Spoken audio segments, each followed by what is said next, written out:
Getting enough sleep is such an important part of our overall health for a lot of reasons. Ultimately, it impacts our energy level that we have throughout the day. And our energy level can also affect our decision making, for instance, like when it comes to making healthier food choices.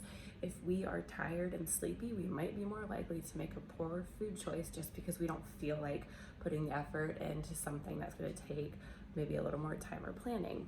We need to be well rested and have plenty of energy just to partake in normal daily activities, let alone exercise, right? If you are including formal or informal exercise throughout your day, you gotta make sure you have enough energy to get that done and also to do it safely. And if you're not getting enough sleep, then that could impact your ability to, do it safely. Research has shown that sleep can impact things like our metabolism, which ultimately can impact a lot of other things too, like weight loss.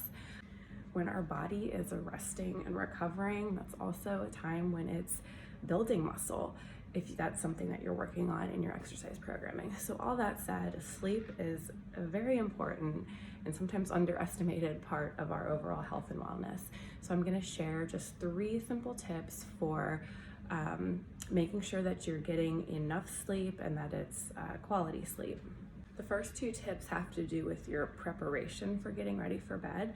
The first one has to do with eating, and it's simply just try not to eat too close to bedtime. Some people have a rule where they maybe say, I'm not gonna eat, an hour or 2 before bedtime.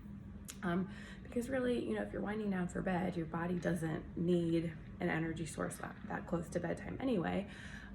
But also if you have something that's sugary or something with like caffeine, that could impact your ability to fall asleep quickly and have a good night's sleep. Tip number 2 is to have a very simple wind down routine to get yourself ready for bed.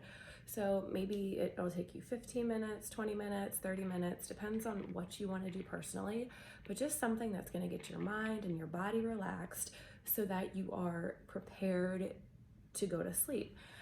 Some tips within this tip are to try to avoid technology.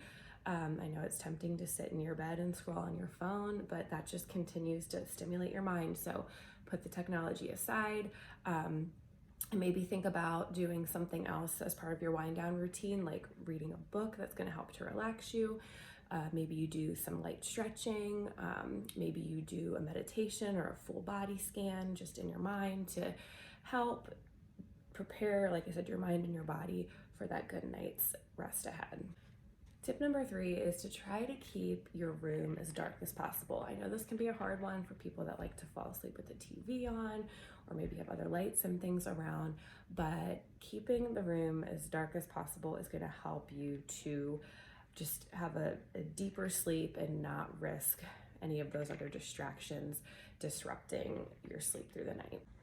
I hope that these tips are helpful. Just remember that depending on the stage of life you're in, how old you are, there's lots of different factors that impact the amount of sleep that our individual bodies need, but a good rule of thumb is to try to aim for at least 7 hours a night.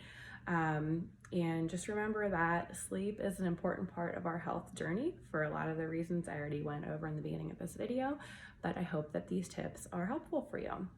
So I'm going to share 3 simple tips for making sure you're incorporating more vegetables into your day.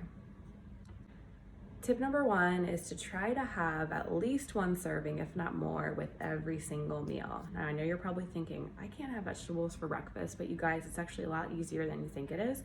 So some very simple ways to include vegetable serving in your breakfast is maybe saute some spinach to have alongside your eggs, or throw vegetables into an omelet if you're having an omelet.